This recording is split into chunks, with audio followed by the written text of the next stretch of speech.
नमस्कार, times of Swaraj में आप सबों का स्वागत है और मैं हूं संतोष सिंह। और आज हम टाइम्स ऑफ स्वराज में बात कर रहे हैं बिहार के उस कन्हैया के जो राजनीति में इस तरीके से घिरे हुए हैं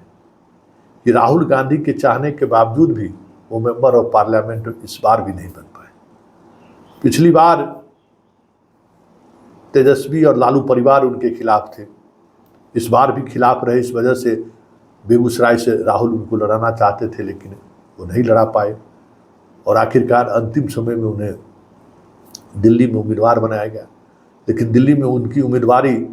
बनाई तो गई, लेकिन जिस तरीके से वो लगातार सुर्खियों बटोर रहे थे, जिस तरीके से दिल्ली के तमाम 6 लोकसभा क्षेत्र की सारी खबरें दब गई और बस एक ही खबर कन्हैया को लेकर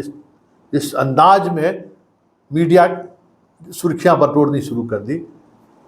वैसे जैसे जैसे उन्होंने सुर्खियां बटोरी वैसे वैसे उनकी दुश्मनों की फौज बढ़ती चली गई। और एक समय ऐसा आया कि सिर्फ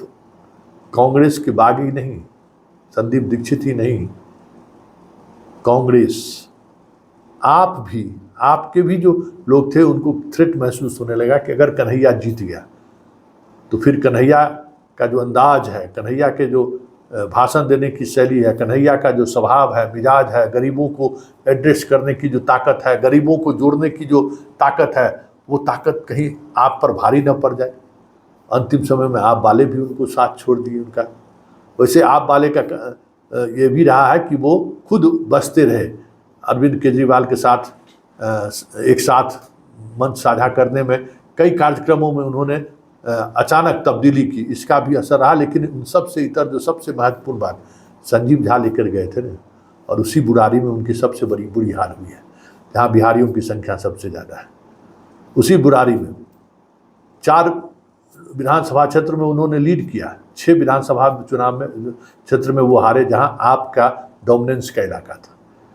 इतना ही नहीं, संघ और बीजेपी भी पूरी तरह से लगे हुए थे कि कन्हैया को जीतने नहीं देना है, जितनी ताकत लगा सकते हो। जबकि मनोज तिवारी के खिलाफ आपने इनकम्बेंसी देखी होगी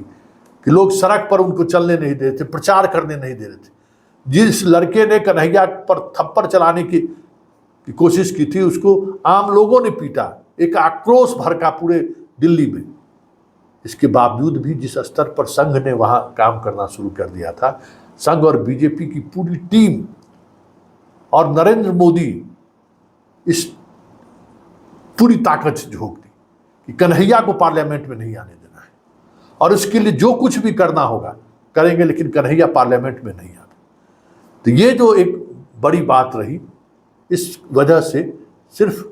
कन्हैया हारा नहीं है, उसको हराया गया और पूरी ताकत, बस एक आदमी ईमानदारी से उसके साथ खड़ा था, वो राहुल गांधी। राहुल चाह रहे थे कि कन्हैया किसी तरीके से चुनाव जीतकर सदन में आए, और पूरी देश की वैसी जनता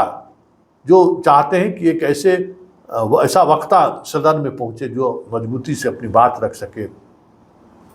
एक समझदारी वाला नेता पहुंचे, युवा नेता पहुंचे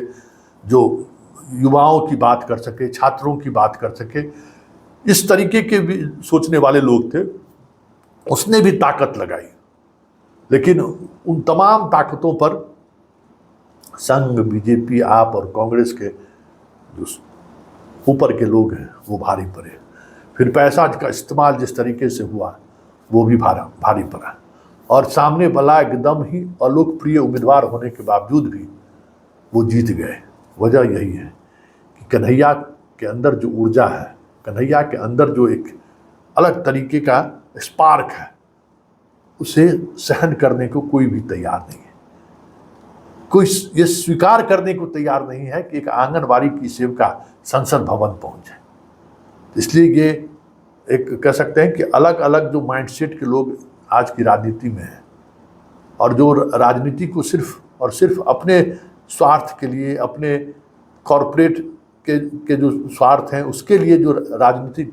दलों को मदद करते हैं या राजनीति में ऐसे लोगों को आगे बढ़ाने की कोशिश करते हैं, उसमें कन्हैया कहीं फिट नहीं बैठता है।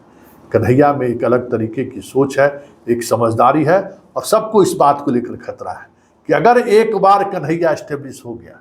चुनाव जीत गया, तो फिर आज की राजनीति में कन्हैया एक ऐसे ध्रुव तारा की तरह उभर कर सामने आएगा जिसको फिर मात देना मुश्किल है। और यही जो एक डर है ना, जिस डर से पूरा लालू परिवार हमेशा